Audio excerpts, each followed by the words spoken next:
Hey everyone, this is Josh from before. I'm here with McFarlane Toys Doom Guys.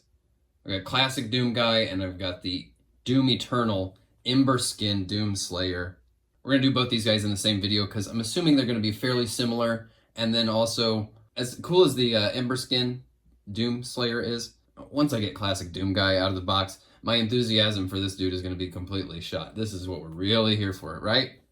These are McFarlane Toy Store exclusives. And with what McFarlane makes you pay for shipping, I think it makes the most sense to get bundle deals. And of course, use this promo code, MTS10, 10% off. That'll also help take a bite out of the shipping costs. You know, I remember the first time I ever played Doom. My buddy had it. We were in elementary school. He had it on his PC. And we were terrible at it. We were so bad at that game. The levels were labyrinthian. The enemies would just kill us immediately. We were worthless. And then one day I went over there and he was like, hey, do you want to play Doom? And I said, what's the point? We suck at it. And he said, yeah, but I got the cheat codes. I got God mode. So it was like, oh, okay, hell yeah. Cheat mode, God mode. They won't be able to hurt us. We'll have infinite ammo, all that stuff. And I'm not even kidding. The game was less fun to play with the cheats turned on because for one, we still didn't know how to get around the maps. And then there was just no incentive to play very well because you couldn't be hurt. And it didn't really matter if you have a BFG, if you could just have infinite ammo for every gun. And, oh boy, this is it, folks. This is Doom Guy. This rocks. Wow. He looks really good. He has a little bit more paint than I even thought he did. Looking at him in the box, he looked very plain Jane. There's a little bit going on here. He's got a little bit of weathering here up on his mask. Very light, and I actually can't tell.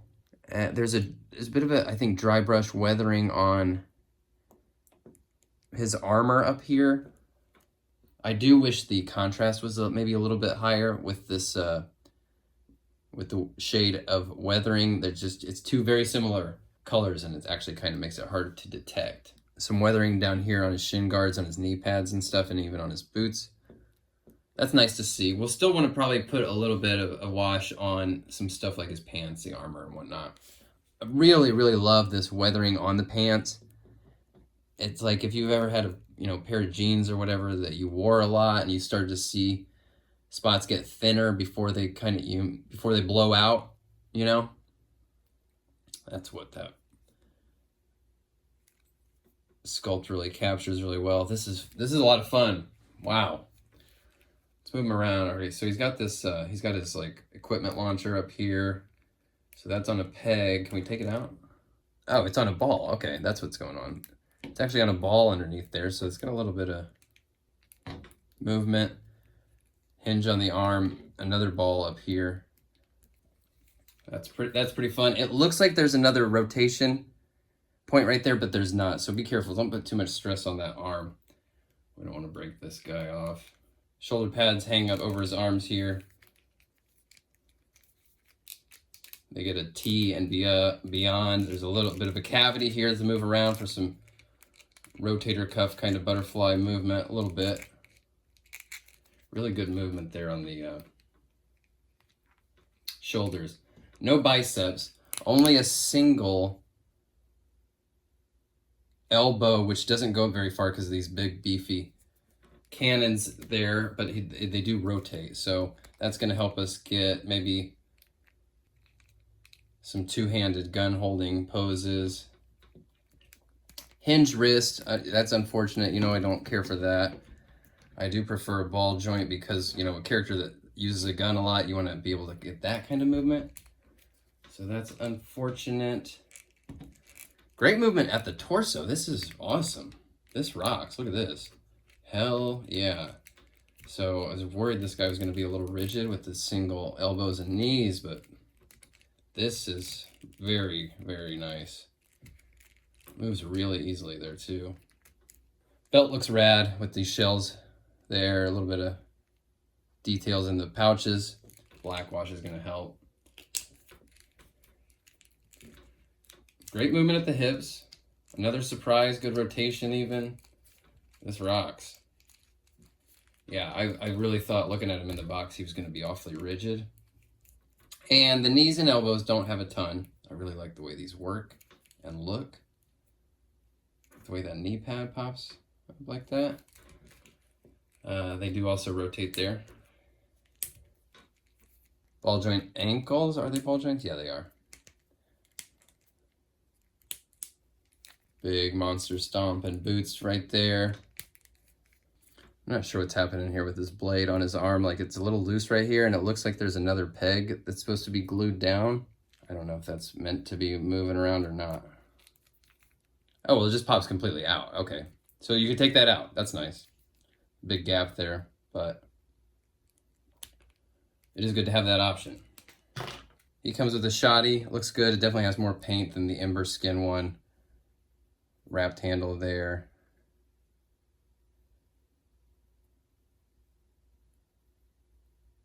Pretty cool. Surprised there aren't any like demon engravings or anything on there. The hands are awfully stiff to get that in there. And then the other thing is, like, when you bend that back, this starts to push into the space you have to put that. So keep that in mind.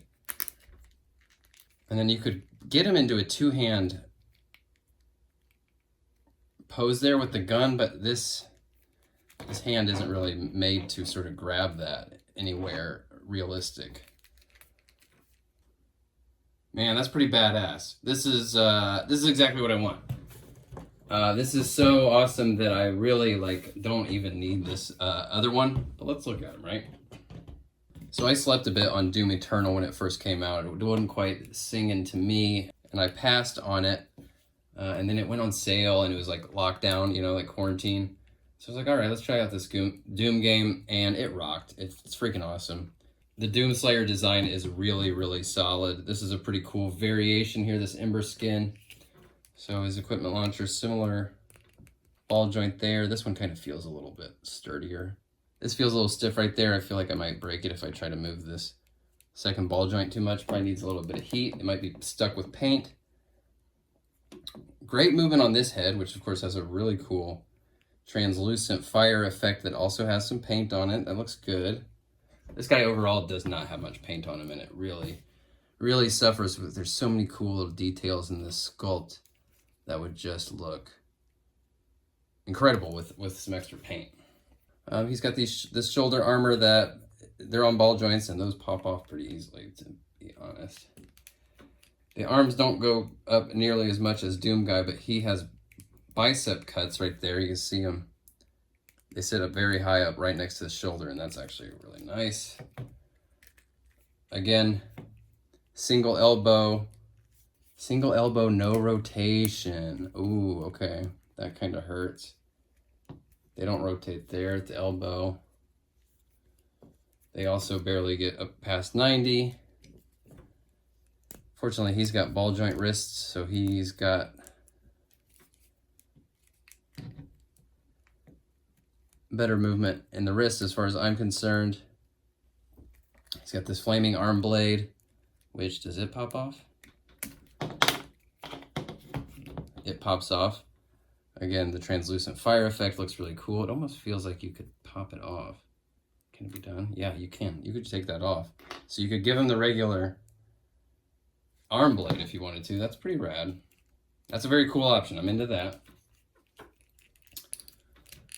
He doesn't have the crunch that our classic Doom Guy has, but he's got a little bit of movement here at the waist and the diaphragm. A little bit of side to side when you get him out of the way of this big chunky belt. Ooh. Extremely stiff hips because of all this sculpting that goes up underneath there. You know, I never got the classic Doom Slayer. Is this a reuse of that old sculpt? I'm not sure. The knees fare a little bit better. They look a little ugly right there, but not being able to lift the leg very much. I mean, geez. Pretty stiff in here. Ball joint ankle is way up there, but there's just so much happening on the shin guards and the big chunky boots that they don't have a ton of room to move. Big chunky boots and no toes, like our classic Doom guy. And he has got an identical shoddy that's got less paint on it. I think overall doesn't look quite as good. It went in his hand quite a bit easier, but again, not enough bicep swivel and no elbow, so he's not going to get two hands on that gun, which is a little annoying. I'm not going to spend a bunch of time comparing these guys to other figures, but we'll throw in an undead bat, and I think this Warhammer Gene Stealer would make a great heck monster for these guys to be versing. And we can take these guys away. And frankly, we can take this guy away. This is the winner here. Classic Doom guy. This guy is going to have an all-time spot on the shelf. This is very well executed, very fun in hand. Some articulation limitations to be sure, but the fun factor still is in here. This guy's pretty fun to move around and play with. The Ember skin Doomslayer is very cool and all, but I kind of prefer the paint scheme of the original Doom Eternal Doomslayer figure. The fire effects are cool, but this guy just doesn't move very much. This guy, I love him. I love him so much. I'm tempted to come up with an alternate head. You know, the bloody face, you know, when his health meter, you know, I would love to see that on there. And this guy feels really, really close to one of my McFarlane most wanted toy lines, which would be a Starship Troopers series. That would be amazing. Give the big bugs, the arachnids, Johnny Rico, etc. This guy feels very Robert Heinlein. I love it. Doom guy. Check this dude out for sure.